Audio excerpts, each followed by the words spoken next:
नमस्कार, good evening, बहुत स्वागत है आप सबका। मैं पुनीत पाठक हूं और आप देख रहे हैं न्यूज डिकोड, खबरों का महाबुलेटिन, जिसमें हम देते हैं दिन की बड़ी खबरें और जानते हैं उनके पीछे की असल खबर। सारी दुनिया की नजरें जिस खबर पर है, सारी दुनिया में भारत के प्रधानमंत्री की जो तस्वीरें इस वक्त चर्चा में हैं, वायरल भी कह सकते हैं, जोरों पर जिनको देखा और इनकी समीक्षा की जा रही है, उन्हीं तस्वीरों से हम आज के डिकोड की भी शुरुआत करते हैं।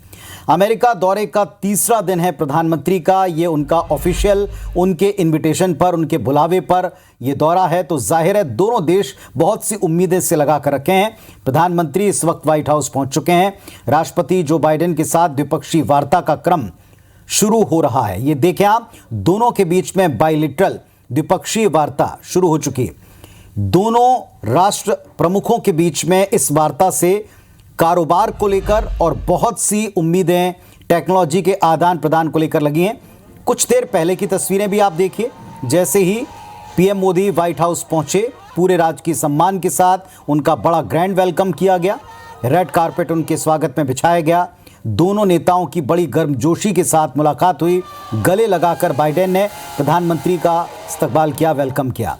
इसके बाद जैसा प्रोटोकॉल होता है उसके मुताबिक व्हाइट हाउस में उन्हें सलामी दी गई और साथ ही साथ पूरे राजकीय सम्मान के साथ में एक बार फिर से अमेरिकी राष्ट्रपति ने अमेरिका में और व्हाइट हाउस में उनका स्वागत किया। और इस वक्त जो तस्वीर आप देख पा रहे हैं, वॉशिंगटन डीसी अमेरिका से ही है। व्हाइट हाउस की तस्वीर है जिसमें जो बाइडेन को आप एक हिस्से में देख रहे हैं और साथ में प्रधानमंत्री नरेंद्र मोदी। दोनों के बीच में व्यापार, टेक्नोलॉजी, वैश्विक तौर पर जो समस्याएं आज दुनिया के सामने हैं, उन सब पर ही बातचीत हो रही। तो इंडो यूएस दोनों अपने वार्ता के जरिए एक अलग स्तर पर संबंधों को पहुंचाना चाहते हैं। दोनों देशों की कुछ कॉमन समस्याएं हैं और दोनों देशों की शक्तियों का प्रयोग करके पूरे महाद्वीपीय क्षेत्र में जो चीन का एकाधिकार है उसे समाप्त करने की कोशिश, इस पर सहमति बन चुकी पहले, लेकिन अब इस पर अमली जामा पहनाने के लिए कुछ कदम उठाने होंगे और यह द्विपक्षीय वार्ता इस मायने में बड़ी महत्वपूर्ण हो सकती है। तो आपको यह भी बताते चलें कि प्रधानमंत्री मोदी के दौरे की डिप्लोमेटिक और स्ट्रेटेजिक अहमियत कितनी है। पहली बात, निश्चित तौर पर व्यापार फोकस में दिखने वाला है। भारत और अमेरिका के बीच में 2022-23 में बायलेटरल ट्रेड $128 बिलियन पार कर चुका है। यानी इस दौरान भारत अमेरिका ने 10 लाख करोड़ रुपए से ज्यादा का कारोबार किया है। ये पहले भी हम आपको बता चुके हैं। अमेरिका के साथ भारत का ट्रेड सरप्लस है, यानी भारत अमेरिका को ज्यादा सामान बेचता है और वहां से कम सामान खरीदता है। भारत इसे बरकरार रखना चाहता है। चीन के मुद्दे को लेकर भारत और अमेरिका की चिंताएं तकरीबन एक जैसी हैं। एलएसी और हिंद महासागर में चीन की दखलंदाजी का विरोध भारत हमेशा करता रहा है। अमेरिका ताइवान और साउथ चाइना सी में चीन की घुसपैठ की कोशिशों का विरोधी रहा है। ऐसे में चीन से निपटना, चीन को ढंग से सबक सिखाना दोनों देशों की प्राथमिकता बन सकती है। तकनीक के मामले में भी अगर दोनों देश मिलकर आगे बढ़ना चाहते हैं, पीएम के इस दौरे पर सबसे बड़ा एडवांस MQ-9 ड्रोन और फाइटर जेट के इंजन बनाने की 11 टेक्नोलॉजीज का आदान प्रदान संभव हो सकता है। अब जो ये तस्वीरें हमने आपको दिखाई, इसके बाद क्या वो तस्वीरें रंग लाती हैं और ये सब कुछ ऑन पेपर सामने आता है, ये देखना होगा।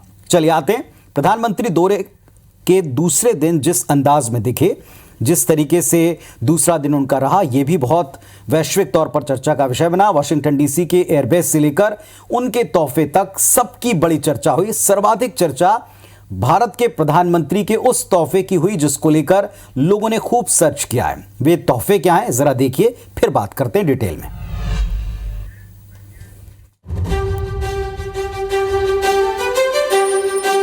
ये 3 तस्वीरें पीएम मोदी के ग्रैंड वेलकम के साथ भारत अमेरिका संबंधों के नई ऊंचाइयों पर पहुंचने की हैं। अमेरिकी दौरे के दूसरे दिन पीएम मोदी वॉशिंगटन डीसी पहुंचे, जहां एयरबेस पर 21 तोपों की सलामी दी गई। प्राइवेट डिनर के लिए व्हाइट हाउस पहुंचे, जहां राष्ट्रपति बाइडेन और फर्स्ट लेडी ने उनका वेलकम किया। डिनर पर भारतीय NSA अजीत डोभाल और अमेरिका के NSA जैक सुलिवन मौजूद थे। बाइडेन दंपति के प्राइवेट डिनर पर पहुंचे प्रधानमंत्री मोदी ने उन्हें मैसूर के चंदन से बना एक बॉक्स गिफ्ट किया है, जिसे भारतीय परंपरा में 10 दानम कहा जाता है। इसमें 10 डिब्बियों के साथ भगवान श्री गणेश की एक मूर्ति और एक छोटा सा चांदी का दिया भी है। इधर प्रधानमंत्री मोदी ने फर्स्ट लेडी को इको फ्रेंडली डायमंड गिफ्ट किया। पीएम मोदी ने राष्ट्रपति बाइडेन को 10 प्रिंसिपल्स ऑफ उपनिषद किताब के फर्स्ट एडिशन को गिफ्ट किया। मेहमान के तौर पर पहुंचे पीएम मोदी को राष्ट्रपति बाइडेन ने रॉबर्ट फ्रॉस्ट की कविताओं का फर्स्ट एडिशन भेंट किया।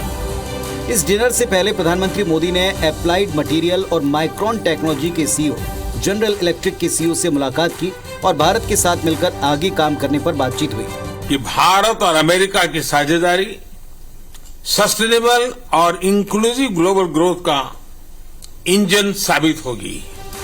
इसके बाद पीएम मोदी फर्स्ट लेडी के साथ नेशनल साइंस फाउंडेशन पहुंचे, जहां पीएम ने कहा, एक और अमेरिका के पास उच्च कोटि के शिक्षण संस्थान और तकनीक है तो भारत के पास विश्व की सबसे युवा ब्रिगेड है। अमेरिका के पास उच्च कोटि के शिक्षण संस्थान है, एडवांस टेक्नोलॉजीज है, वहीं भारत के पास विश्व की सबसे बड़ी युवा फैक्ट्री है। कुल मिलाकर अमेरिका दौरे के दूसरे दिन पीएम मोदी को पहले 21 तोपों की सलामी मिली, फिर अमेरिकी राष्ट्रपति के राजकीय आवास पर प्राइवेट डिनर और अमेरिका की प्रथम महिला जिल बाइडेन के साथ साइंस सेंटर में भारत के युवाओं का पक्ष रखने का मौका मिला। इन तमाम मंचों पर भारत की वैश्विक और सांस्कृतिक ताकत को पूरी दुनिया ने देखा। तो कहते हैं कि तोहफा आपकी शख्सियत का भी आईना होता है और आज प्रधानमंत्री मोदी के दिए तोहफे की दिन भर चर्चा हुई, हर जगह हुई, यानी 10 दानम ये सुर्खियों में रहा। तो जरा ये 10 दानम है क्या, इसको भी डिकोड कर लें। दरअसल 10 दानम का उपहार उस व्यक्ति को दिया जाता है जिसने 1000 फुल मून यानी कि पूर्ण चंद्रमा को देखा हो, पूर्णिमाओं को देखा हो। कैलेंडर कैलकुलेशन के मुताबिक किसी भी व्यक्ति की उम्र 80 साल 8 महीने होने पर वो 1000 पूर्णिमा के चांद फुल मून देख चुका होता है। और जो बाइडेन लगभग इसी उम्र के हैं। अमेरिका के राष्ट्रपति जो बाइडेन नवंबर में अपना 81वां बर्थडे बनाने वाले हैं, तो इस लिहाज से उनको ये तोहफा दिया जा सकता है। मान्यता का पूरा ख्याल। चलिए अब 10 दानम में वे कौन सी वस्तुएं हैं उनके बारे में भी जरा आपको बता दें। 10 दानम में एक चंदन से बने बॉक्स के भीतर 10 डिब्बियां जिसमें भगवान श्री गणेश की मूर्ति और एक दिया है। इसमें जो 10 डिब्बियां 10 तरह के दान का प्रतीक हैं। अब जरा इनमें क्या दिया गया इस पर भी विस्तार से नजर डालें। 10 दानम में जो पहला स्थान है वो गोदान का है, प्रतीक के तौर पर चांदी से मड़ा नारियल। दूसरा स्थान भूदान का जिसमें जमीन का हिस्सा भेंट करने की परंपरा और प्रतीक के तौर पर चंदन का एक टुकड़ा इसमें रखा गया जो कि साउथ इंडिया से लाया गया। 10 दानम में तीसरे स्थान पर तिलदान आता है और यहाँ तिल को भेंट किया गया। चौथे स्थान पर हिरण्य दान यानी कि सोने का दान होता है और सोने का एक हाथ से बना सिक्का जो राजस्थान के कलाकारों ने बनाया। पांचवें में आज्ञा दान, इसके तहत घी रखा गया और छठवें स्थान पर ये जो घी था वो पंजाब से मंगवाया गया था। और छठे स्थान पर वस्त्र दान जिसमें हाथ से बने टसर सिल्क को इसमें दिया गया और ये झारखंड से लाया गया। सातवां धान्य यानी अनाज का दान होता है और ये उत्तराखंड का लंबा चावल था। और 8वें स्थान पर गुड़। 9वें स्थान के ऊपर रौप्य दान यानी चांदी का दान, ये भी हाथ से बना हुआ राजस्थान के कलाकारों का सिक्का था। और अंतिम 10वें में होता है नमक जो कि गुजरात से आया जहां से स्वयं प्रधानमंत्री जी हैं। इसके अलावा प्रधानमंत्री मोदी ने अमेरिका की फर्स्ट लेडी जिल बाइडेन को 7.5 कैरेट के इको फ्रेंडली ग्रीन डायमंड्स को भी भेंट किया जिसकी खूब चर्चा हुई, तस्वीरें भी इसकी खूब वायरल हुई।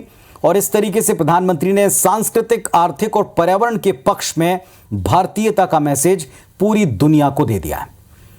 चलिए, जिस अंदाज में आज आपने प्रधानमंत्री को देखा और अभी भी जिस वक्त हम चर्चा कर रहे हैं वो विपक्षी वार्ता में है, तो दूसरी तरफ देश के गृह मंत्री अमित शाह चुनावी तैयारी में मशगूल दिखे। वे छत्तीसगढ़ के दुर्ग पहुंचे और कांग्रेस के गढ़ में कांग्रेस का गढ़ भेदने के लिए यहां रणभेरी बजा गए हैं।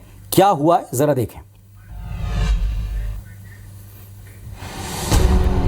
2023 में छत्तीसगढ़ में किसकी सरकार बनेगी? जोर से बोलो, किसकी सरकार बनेगी? सीएम भूपेश बघेल के अपने क्षेत्र दुर्ग से ये हुंकार भरी देश के गृह मंत्री अमित शाह ने, जिसमें उन्होंने इस साल के अंत में होने वाले चुनाव में बीजेपी की सरकार बनने का दावा किया। शाह ने 2024 के चुनाव प्रचार का आगाज भी कर दिया। इस दौरान शाह ने राज्य सरकार पर कई गंभीर आरोप लगाए। शराबबंदी, रोजगार का मुद्दा, धान खरीदी का विषय, इन सभी मुद्दों पर अमित शाह ने आंकड़ों के साथ कांग्रेस को घेरा। साथ ही मनमोहन सिंह की केंद्र सरकार के वक्त छत्तीसगढ़ को दी जाने वाली मदद की तुलना में मोदी सरकार कितना दे रही है ये भी सभा में बताया। सभा से पहले उन्होंने पद्मश्री उषा बारले के घर पहुंचकर उनसे और परिवार से मुलाकात भी की। इस सरकार ने ढेर सारे घोटाले किए, कोयला घोटाला, परिवहन का 500 करोड़, गरीब अन्य योजना में 5,000 करोड़ के घोटाले का आरोप, गोठान घोटाला 1,300 करोड़ का आरोप। इधर मुख्यमंत्री भूपेश बघेल ने शाह के दौरे से पहले ट्वीट किया था कि अमित शाह को आदि पुरुष पर बैन लगाना चाहिए। जब अमित शाह चले गए तो सीएम भूपेश ने कहा शाह केवल राजनीति करने आए थे, चुनाव नजदीक हैं। जाहिर है अब नई रणनीति के तहत बीजेपी भूपेश बघेल और कांग्रेस को उनके गढ़ में घेरने की तैयारी में। सिस्टम हमारे रमन सिंह जी ने बनाया है, मिस्टर रमन सिंह जी ने बनाया। तो अमित शाह ने इस तरह के आयोजन के लिए या अपनी पहली सभा के लिए दुर्ग को क्यों चुना? दरअसल बीजेपी छत्तीसगढ़ में बस्तर और सरगुजा संभाग में पूरी तरह फोकस कर ही रही है, लेकिन अब वो कांग्रेस और मुख्यमंत्री भूपेश के सबसे मजबूत किले को ढाने की तैयारी में भी। जरा इसको भी डिकोड करें कि स्थान पर पहुंचे क्यों और क्या कहा। इस क्रम में जब आप अमित शाह को देखते हैं और सुनते हैं तो कांग्रेस के मजबूत पक्ष पर उन्होंने सबसे बड़ा वार करने की कोशिश की, जैसे धान खरीदी। ये वो मुद्दा जिस पर भूपेश सरकार लगातार केंद्र को घेरती, कहती कि धान खरीदी का जो अधिकांश पैसा वो राज्य का है, मंशा थी इसीलिए वो इतना पैसा देश में सर्वाधिक पैसे दे पा रहे हैं। इसे लेकर अमित शाह ने आंकड़ा दिया और कहा कि धान खरीदी के लिए मोदी सरकार 74,000 करोड़ रुपए दे रही है, जबकि राज्य सरकार 12,600 करोड़ रुपए। इसके अलावा शराबबंदी का अधूरा वायदा जो सबसे बड़ी कमजोरी साबित हो रहा है, जिस पर बीजेपी हमलावर रही है, उसे भी उठाया। इस विषय पर शाह ने भूपेश सरकार को घेरा। कथित पीएससी घोटाले का मुद्दा उठाया जो अभी मौजूदा दौर में चल रहा है। शाह ने 2024 चुनाव का जिक्र छेड़ा क्योंकि छत्तीसगढ़ की 11 सीट में हर बार 9 से 10 सांसद बीजेपी के बनते आए और इसकी अहमियत अमित शाह अच्छी तरह समझते हैं। सबसे बड़ी बात है कि आज उनकी हुंकार में जो मुद्दा सबसे ज्यादा गूंजा वो था राम नाम का। यहां सरकार कहती है कि भांचा राम का ये अपना प्रदेश है और भांचाराम के प्रदेश में लोगों को याद दिलाया कि राम मंदिर बीजेपी तैयार करवा रही है और आप जनवरी में टिकट इसका करा लें। चलिए आते हैं इधर 2024 के आम चुनाव में भारतीय जनता पार्टी को घेरने के लिए विपक्षी दल भी एकजुट हो रहे हैं और 23 जून को बिहार की राजधानी पटना में विपक्षी दलों की एकजुटता का एक लिटमस टेस्ट होना है। देखें।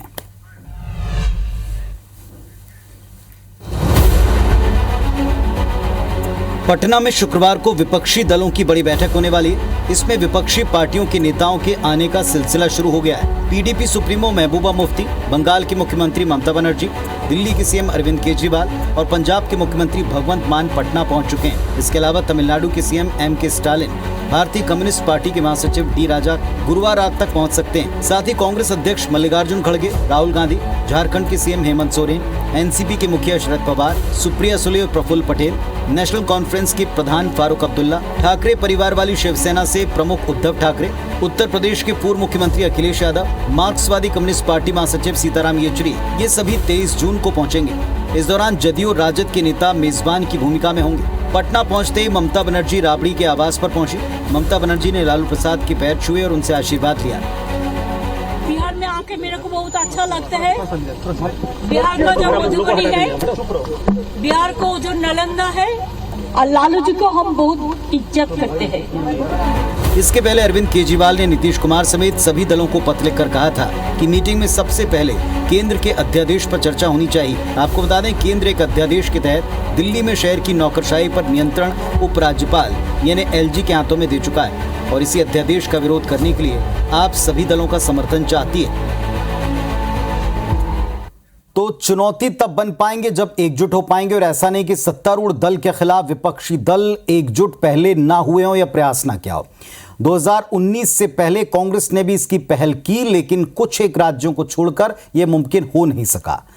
जो बैठक होने वाली है विपक्ष की पटना में, इसके मायने क्या है इसको समझते हैं, डिकोड करते हैं। बैठक में एक कॉमन मिनिमम प्रोग्राम, न्यूनतम साझा कार्यक्रम तय होगा। हर गठबंधन का होता है। बातचीत का मुख्य एजेंडा यह हो सकता है कि भाजपा और उसके सहयोगियों के खिलाफ संयुक्त विपक्ष अगर एक उम्मीदवार खड़ा करे तो उसका एजेंडा क्या हो। कुछ आंकड़ों के जरिए यह भी समझने की कोशिश करते हैं कि कैसे राज्यों में बीजेपी को रोक पाना विपक्षी दलों के लिए जरूरी है। उत्तर प्रदेश की 80 सीट, बिहार की 40, महाराष्ट्र की 48, कुल मिलाकर 168, जिनमें 112 सीटें बीजेपी के पास अभी हैं और ये इन तीनों राज्यों में फिलहाल 2 राज्यों में बीजेपी और उसके गठबंधन की सरकारें भी चलती दिख रही हैं। जाहिर है इन राज्यों में विपक्षी दलों को खास रणनीति पर उतरकर काम करना पड़ेगा। वरना 2024 का चुनाव कतई आसान नहीं होगा और बीजेपी एक बार पुनः परचम लहरा सकती है। इसके अलावा उनकी बात भी कर लें जो विपक्ष में तो हैं लेकिन एकजुट नहीं है। तेलंगाना के सीएम चंद्रशेखर राव, ओडिशा के मुख्यमंत्री नवीन पटनायक, आंध्र प्रदेश के सीएम जगनमोहन रेड्डी, टीडीपी के नेता चंद्रबाबू नायडू, इन सब से अलग अलग स्वर हम सुनते आए हैं। नवीन पटनायक ओडिशा में बीजेपी के खिलाफ दिखते हैं लेकिन दिल्ली में बीजेपी के सुर में सुर मिलाते हैं। आंध्र प्रदेश में जगनमोहन रेड्डी का भी यही हाल, टीडीपी के चंद्रबाबू नायडू और तेलंगाना के चंद्रशेखर राव कांग्रेस को जरा भी वो रास नहीं आते और लगातार कांग्रेस पार्टी के छत्र छाया में विपक्ष एकजुट हो पाएगा, इसको ध्वस्त होते सपने को हमने कई बार देखा। पर अब ये जो प्रयास है इसमें क्या कांग्रेस साथ आती है और पूरी तरह पूरे पक्ष के साथ जुड़कर रह पाती है, ये देखना होगा। अब आते हैं एक और राजनीतिक बड़ी खबर पर। क्या अजीत पवार अपने परिवार और पार्टी से अलग जाकर भाजपा का दामन थामने वाले? क्या पवार पार्टी को तोड़ेंगे? एनसीपी में पावर गेम चरम पर है, इस पर एक रिपोर्ट देखिए फिर डिकोड करते हैं।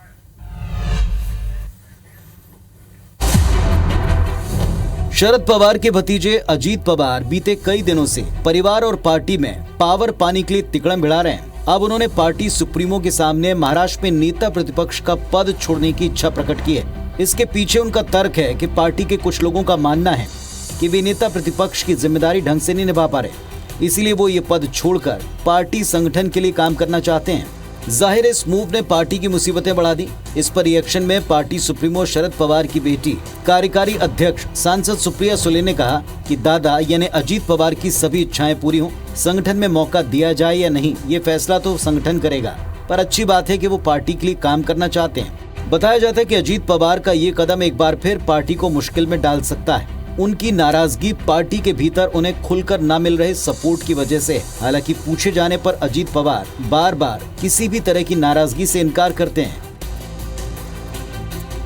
तो अब साफ सवाल उठता है कि आखिर अजीत पवार चाहते क्या हैं, उनकी नाराजगी किस बात से? चलिए इसको आज एक बार फिर डिकोड करने की कोशिश करते हैं। पहली बात, हर परिवार की तरह पार्टी में आगे वर्चस्व किसका होगा, इसके लिए संघर्ष साफ साफ दिखता है, ब्लाक इनकार करें। दूसरी बात, मई में खुद शरद पवार के पार्टी अध्यक्ष पद छोड़ने और फिर कार्यकर्ताओं के रिएक्शन के बाद पार्टी संभालने के लिए पुनः पार्टी को ज्वाइन करने और संभालते रहने, इन सारे कदमों ने अजीत पवार को स्ट्रांग मैसेज दे दिया कि पार्टी में भले शरद पवार उम्र दराज हो गए हों लेकिन अब भी प्रभावशाली और फुल पावर तो वही रखते। पार्टी की कमान उनके रहते अजीत पवार को सौंपी जाएगी, ऐसा मुमकिन नहीं दिखता। शरद पवार ने भी सारे हालात से सबक लेते हुए 10 जून को अपनी बेटी सांसद सुप्रिया सुले के साथ पार्टी महासचिव प्रफुल्ल पटेल को कार्यकारी अध्यक्ष बनाकर अजीत को हदों में रहने का एक संकेत दिया है। जाहिर तौर पर यह बात अजीत पवार को खुश नहीं कर रही या नाराज कर रही। वो पार्टी से या सुप्रीमो से नाराज हैं, इस बात से इनकार करते आए। लेकिन अंतिम बात, हर बार की तरह इस बार भी शरद पवार ने यह कहकर कि अजीत पहले से विपक्ष के नेता के तौर पर बड़ी जिम्मेदारी निभा रहे हैं, वे राज्य देखेंगे, अजीत पवार की मांग या इच्छा को खारिज कर चुके हैं। और इस तरह पवार परिवार में जो पावर ताकत का जो गेम है वो शरद पवार अपने पास कंट्रोल में रख रहे हैं। अजीत पवार के हाथों जाने देना नहीं चाहते। वे बेहद अनुभवी और सियासत के माहिर खिलाड़ी हैं जिनकी बात को काट पाना फिलहाल अजीत पवार के वश में नहीं दिख रहा। पैंतरे तो वो भी चल रहे हैं। क्या वो पार्टी छोड़ेंगे या तोड़ेंगे, ये सवाल जाहिर तौर पर पार्टी जनों के साथ महाराष्ट्र पॉलिटिक्स का भी बड़ा क्वेश्चन बना हुआ है। अब आते हैं उसे एक सवाल पर जो कार्रवाई से उठा। दमोह का गंगा जमुना स्कूल याद होगा आपको, विवादों का कैंपस बनकर ये दमोह और प्रदेश के सामने आया। स्कूल प्रबंधन पूरी सोची समझी मंशा के साथ मजहब विशेष की तरफ बच्चों को धकेलने का काम करता रहा, वो भी प्रशासन की नाक के नीचे। अब प्रशासन के एक आदेश ने संदेह और सवालों के एक नए घेरे को जन्म दिया है। जरा देखें क्यों।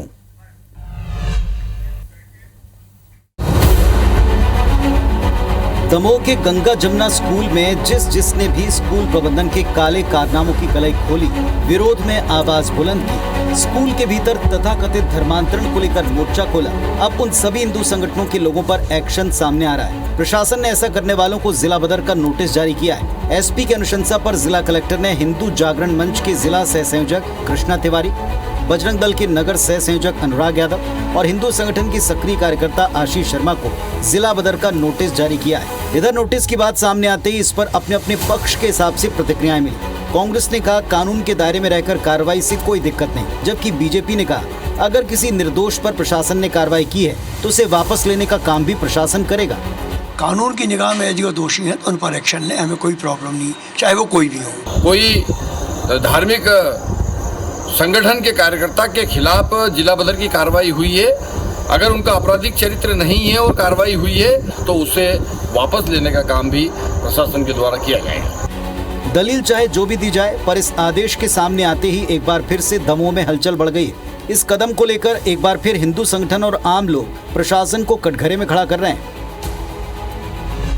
तो हालांकि दमोह में जिस तरह का आदेश आया वो कोई नई बात नहीं है। अक्सर जिनसे खतरा होता है उन पे जिला बदर की कार्रवाई की जाती है, लेकिन यहां सवाल इसलिए क्योंकि ये टाइमिंग आप देखिए, जिन्होंने आवाज उठाई इस स्कूल के ऊपर होने वाली कार्रवाई के दरमियान झंडे बुलंद किए, उन पर इस वक्त कार्रवाई हुई। अगर वे अपराधी थे तो पहले कार्रवाई क्यों नहीं की? और इस वक्त ऐसा लग रहा है कि या तो किसी दबाव में प्रशासन है या फिर एक तरह से बदले की कार्रवाई के तौर पर कुछ लोगों ने इसे देखा है। सच्चाई क्या है ये दमोह के लोग भी जानते हैं, प्रशासन भी समझता है।